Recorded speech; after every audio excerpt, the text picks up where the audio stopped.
Первый, мы все зашли вместе в эту комнату, которая переговорная, там, где эти телефоны стоят.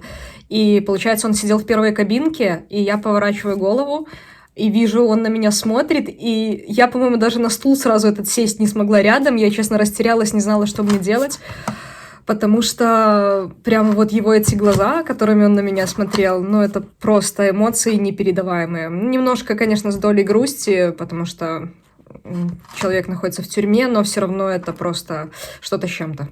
Я целый год практически не видела Игоря. Я очень переживала, что он как-то плохо выглядит, но, к счастью, выглядел он нормально, хотя я видела только его лицо, но сильно не поменялся. Даже голос такой же остался, такой же приятный.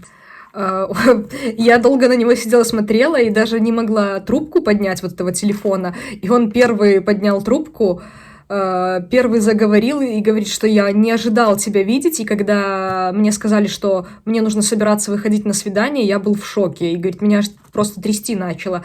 Но первый вопрос задала я, моим первым вопросом было, как он себя чувствует, что ему не нравится, может быть, что-то не так, чтобы он мне все это рассказал, потому что, наверное, после перевода из Жодина в Гомель меня это интересовало больше всего, плюс ко всему вот эти все печальные новости со смертью Витольда, как бы вот с того момента не давали мне покоя.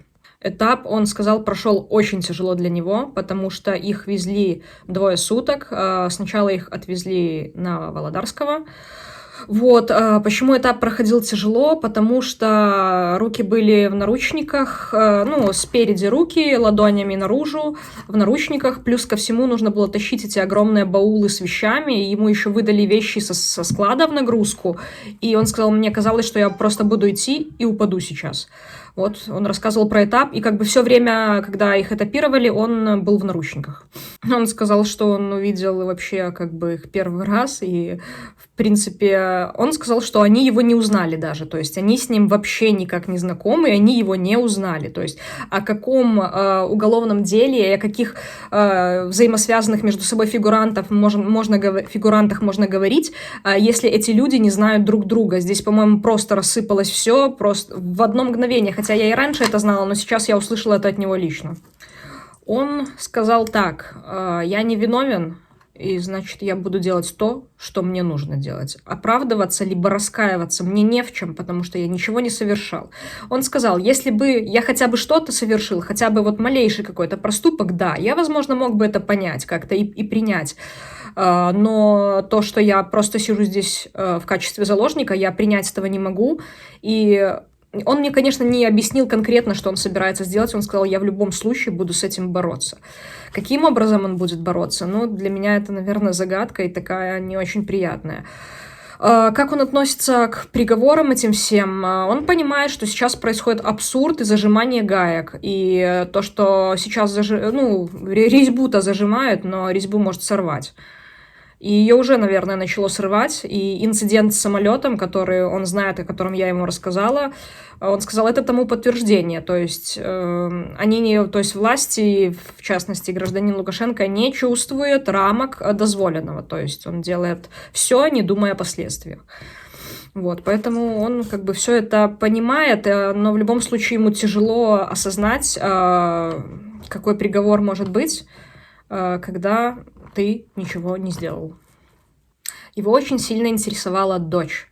Он меня просил просто перечислить все, что она умеет говорить, но я ему ответила, говорю, Игорь, она предложениями сейчас говорит, там какие-то фразы более интересные я ему рассказала.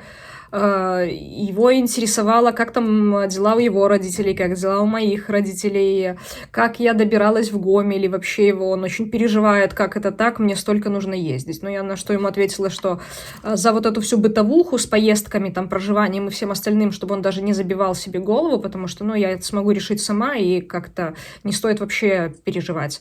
Новости интересовали его, что происходит в мире сейчас, так как телевизор почему-то забрали у него из камеры, он даже банальные пропагандистские каналы не может посмотреть. В любом случае, мы говорили друг другу, что любим, и я говорила, что я буду бороться за него, чего бы мне это ни стоило, неважно, там, что мне за это грозит. Сейчас за любую мысль иную может грозить что-то, поэтому мне абсолютно все равно.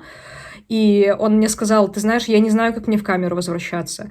А я говорю: а я не хочу уходить из СИЗО. То есть вроде бы это СИЗО, как бы такое помещение и учреждение не очень хорошее, но уходить мне оттуда, правда, не хотелось.